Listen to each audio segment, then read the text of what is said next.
अभिजीत दोबारा आंदोलन शुरुआत करोगे क्या? अभिजीत अभिजीत दोबारा आंदोलन की शुरुआत will do it very soon. अगर गवर्नमेंट नहीं मानती है, गवर्नमेंट नहीं सुधरती है तो करना पड़ेगा। चलिए एक मिनट चलिए, नहीं चलिए। ये बताइए, कंगना रनौत ने भी जेंजीज को लेकर उनको कौन सीरियसली लेता है? जी जी बताइए। આપણે સાંભળ્યું છે કે એક મહિલા જ મહિલાની સૌથી મોટી દુશ્મન હોય છે। આ કહેવત આપણે અવારનવાર બધા લોકોના મોઢે સાંભળી છે અને આ વાત સૌથી વધારે અત્યારે ક્યાંક લાગુ પડે છે કંગના રનૌતને, કે જે ભારતીય જનતા પાર્ટીના સાંસદ છે અને બોલિવૂડ અભિનેત્રી છે। અવારનવાર તે પોતાના નિવેદનોને કારણે ચર્ચામાં આવ્યા છે। ફરીવાર ચર્ચામાં એટલા માટે આવ્યા કારણ કે ઝેનઝી જનરેશનની જે મહિલાઓ છે તમામને તેમણે ગટર કહ્યું, પરંતુ હવે અહીંયા વિરોધ પ્રદર્શન શરૂ થયું છે અને કંગના રનૌતને મુંહ તોડ જવાબ આપવામાં આવી રહ્યો છે। નમસ્કાર, આપ જોઈ રહ્યા છો નિર્ભય ન્યૂઝ અને હું છું આપની સાથે રિદ્ધિ। દિલ્હીના જંતર મંતર મેદાનની અંદર જે વિદ્યાર્થીઓએ વિરોધ પ્રદર્શન કર્યું એમાં માત્ર મહિલાઓ નહોતી, એમાં પુરુષો પણ સામેલ હતા। એટલે કે આજના યુવાઓ પણ આ જે આ વિરોધ પ્રદર્શન છે તેમાં ઉતર્યા હતા, પરંતુ ટિપ્પણી કરવામાં આવી માત્ર જે આજની ઝેનઝી જનરેશનની જે યુવતીઓ છે તેમના ઉપર, કે ડ્રગ્સ લે છે આ તે, તેમના માટે ખરાબ શબ્દનો પ્રયોગ કરવામાં આવ્યો। સોશિયલ મીડિયા ઉપર તેમણે પોસ્ટ મૂકી હતી, મન ફાવે તેમ લખ્યું હતું। એટલે ક્યાંક લાગતું હતું કે જ્યારે કંગના રનૌતે આ નિવેદન આપ્યું એટલે હવે કોઈ ચૂપ બેસવાના મૂડમાં નથી, કારણ કે જ્યારે વાત મહિલાઓ ઉપર આવે છે અને આ વાત ફક્ત જ્યારે મહિલા કરતી હોય છે ત્યારે સ્વાભાવિક છે કે લોકો એમને જવાબ આપે। અને આ તમામ બાબતે હવે ગુજરાતમાં વિરોધ થઈ રહ્યો છે અને કહી રહ્યા છે કે જે મહિલાઓ ત્યાં વિરોધ કરવા માટે ગઈ હતી એ માત્ર પોતાના માટે વિરોધ નહોતો, દેશની અંદર જેટલા પણ યુવક યુવતીઓ ભણે છે તમામ માટે આ સવાલ હતો કે આજે એક પેપર ફૂટ્યું છે, કાલે બીજું પેપર ફૂટશે તો જવાબદાર કોણ, જવાબદેહી કોણ લેવાના મૂડમાં હશે, કોણ કામગીરી કરશે, એટલા માટે આ વિરોધ થયું। પણ આ બધાની વચ્ચે હવે જે રીતે જે આ સીજેપીના જે અભિજીત દીપકે છે તે પણ મેદાનમાં આવ્યા છે, ગુજરાતની અંદર પણ હવે જે મહિલા નેતાઓ છે આપ અને કોંગ્રેસની તે પણ મેદાનમાં આવ્યા છે। સૌથી પહેલા તો અભિજીત દીપકે કંગના રનૌત વિશે શું બોલ્યા તે સાંભળીએ અને એ પછી આમ આદમી પાર્ટીના નેતા હોય કે મહિલા કાર્યકર્તા હોય કે પછી કોંગ્રેસના મહિલા નેતા હોય તેઓ શું કહી રહ્યા છે તે પણ સાંભળી લઈએ। अभिजीत दोबारा आंदोलन शुरुआत करोगे क्या? अभिजीत अभिजीत दोबारा आंदोलन की शुरुआत will do it very soon. अगर गवर्नमेंट नहीं मानती है, गवर्नमेंट नहीं सुधरती है तो करना पड़ेगा। चलिए एक मिनट चलिए, नहीं चलिए। ये बताइए, कंगना रनौत ने भी जेंजीज को उनको कौन सीरियसली लेता है? जी जी बताइए। ભાજપના સાંસદ બહેન શ્રી કંગનાબેને જૈનજીને ગટર કહ્યા છે। હદ થઈ ગઈ।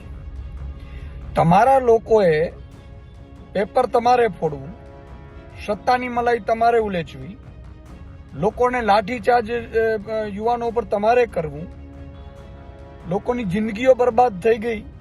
નીટનો પેપર લીક થવાથી કેટલાની આત્મહત્યા કરવી પડી, જિંદગી ખોવી પડી, પરિવારોએ જિંદગી ખોવી પડી, એ તમારા કારણે। અને જ્યારે એનો ન્યાય માટે જો ખાલી રાજીનામું પાડવા માટે જૈનજી રસ્તા ઉપર ઉતરેલી તમને ગટર લાગે છે? મને લાગે છે કે દરેક જૈનજી આને જવાબ આપવો જોઈએ, દરેક ભારતના યુવાનોએ જવાબ આપવો જોઈએ અને કંગનાબેન અને ભાજપના નેતાઓએ માફી ન માંગે ત્યાં સુધી આ લોકોને માફ ન કરવા જોઈએ। જય હિન્દ, જય જય ગરવી ગુજરાત। નમસ્કાર, જય હિન્દ। આજે ખૂબ શરમની વાત છે કે ભારતના સાંસદ, ભારતીય જનતા પાર્ટીના સાંસદ, મહિલા સાંસદ મહિલાઓ માટે આવા શબ્દો વાપરે છે। હું વાત કરી રહી છું ભારતીય જનતા પાર્ટીના સાંસદ અને અભિનેત્રી કંગના રનૌતની। તેમને ઝેનઝી જનરેશનને ગટરનું બિરુદ આપ્યું।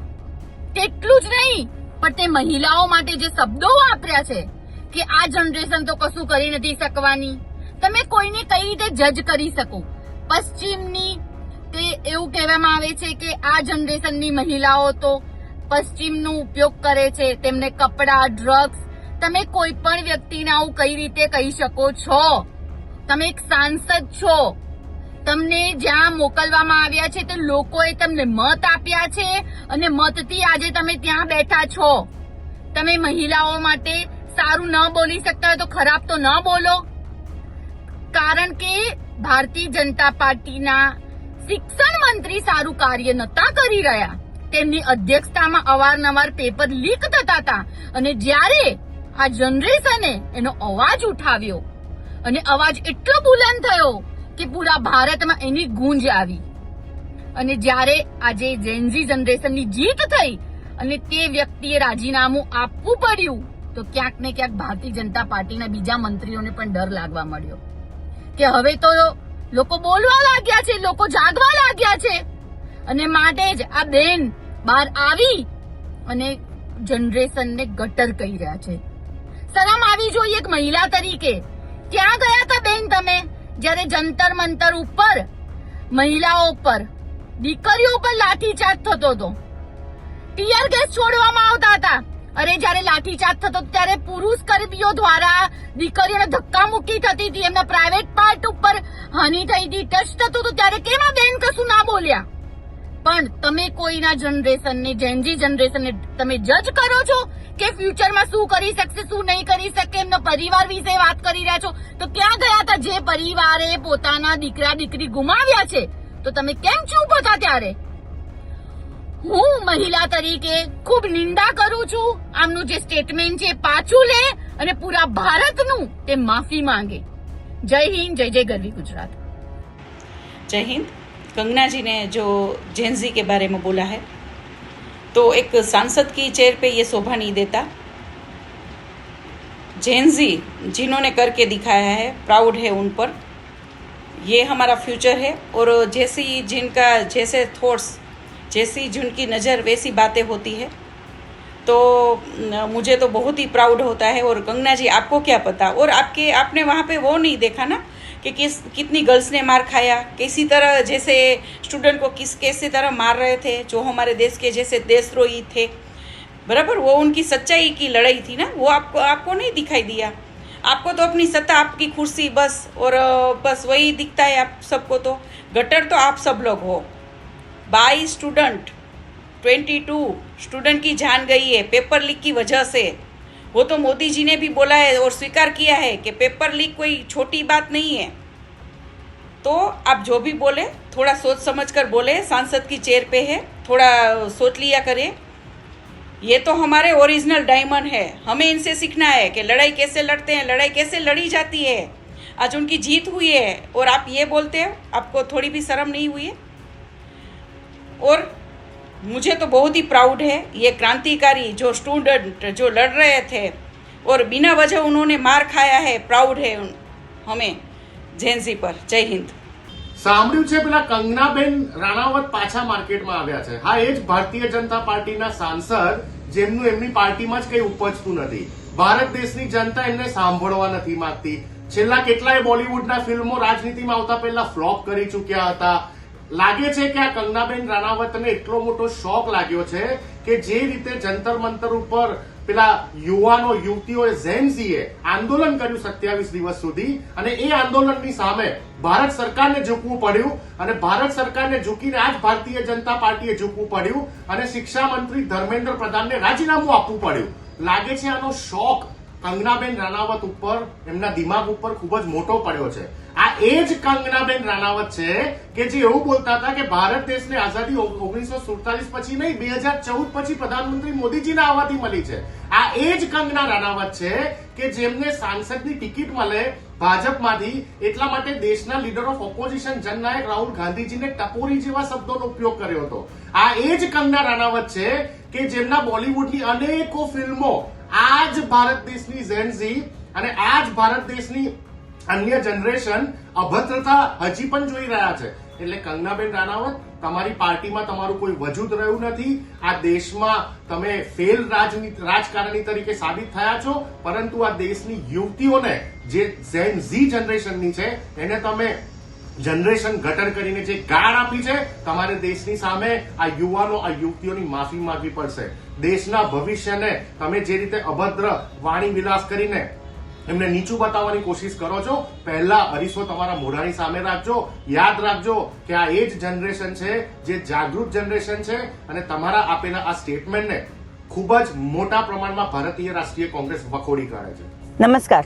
ડિયર કંગના રાણાવત, તમને કોઈ અધિકાર નથી કે આ દેશના યુવાનો અને યુવતીઓ માટે તમે એલફેલ બોલો, કેમ કે આ દેશના યુવાનો એ આ દેશનું ભવિષ્ય છે. દેશની નીંવ છે અને દેશને મજબૂત કરવા માટે થઈને આગળ વધતી રહી છે અને પોતાના હકની લડાઈ લડતા આ દેશના યુવાનો અને યુવતીઓને આવડે છે, એમનો હક મેળવતા આવડે છે. એટલે પહેલાં તો તમે આ દેશના યુવાનો અને યુવતીઓની માફી માંગો.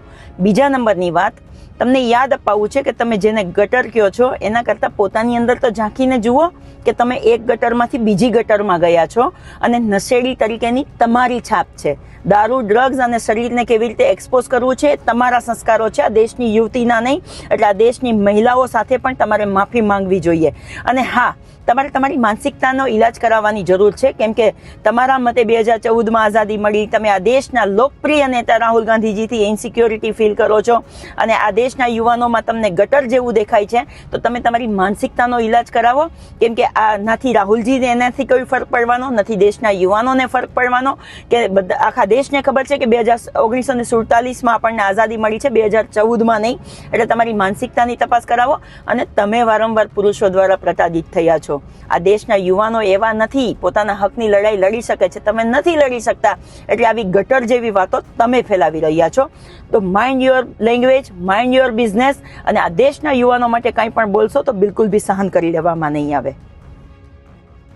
હવે કંગના રનૌતે જે રીતે જે ઝેન્ઝી જે યુવતીઓ છે એમને જે ગટર શબ્દથી એમને વર્ણવી છે, એટલે કે ગટર જનરેશન જેમણે કહી દીધું છે, એ પછી જ્યારે વિરોધ થઈ રહ્યો છે, તમને શું લાગે છે કે જે અત્યારે વિરોધ થઈ રહ્યો છે, લોકો કહી રહ્યા છે કે કંગના રનૌતે માફી માંગવી જોઈએ, શું ખરેખર તે માફી માંગશે? માંગવી પડે કે ના માંગવી પડે? કમેન્ટ કરીને ચોક્કસથી જણાવજો. સાથે જ અમારી નિર્ભય ન્યૂઝ ચેનલ લાઇક, શેર અને સબસ્ક્રાઇબ કરવાનું ભૂલશો નહીં. નમસ્કાર.